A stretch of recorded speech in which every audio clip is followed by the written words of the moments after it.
பகிர்ந்து கொண்டே இருக்கின்றேன். அந்த வகையில் நம்முடைய வாழ்வில் நம்மோடு இருக்கின்ற பலரை நாம் பார்க்கின்றோம்.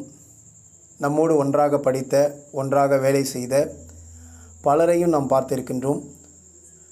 அதில் ஒரு சிலர்கள் மட்டும் வாழ்வில் மிக உயர்ந்த இடத்தில் இருக்கின்றார்கள். எப்படி அவர்களால் இருக்க முடிந்தது? ஆரோக்கியத்திலும் அதுபோன்று ஒரு சிலர்கள் மட்டும் மிக சிறந்ததாக இருக்கின்றார்கள். எப்படி அவர்களால் இருக்க முடிகிறது? உறவுகளில் அதுபோன்று இருக்கின்றார்கள். மிக சிறப்பாக அனைவரிடம் நல்ல உறவை உருவாக்கி கொண்டிருக்கிறார்கள். எப்படி முடிகிறது?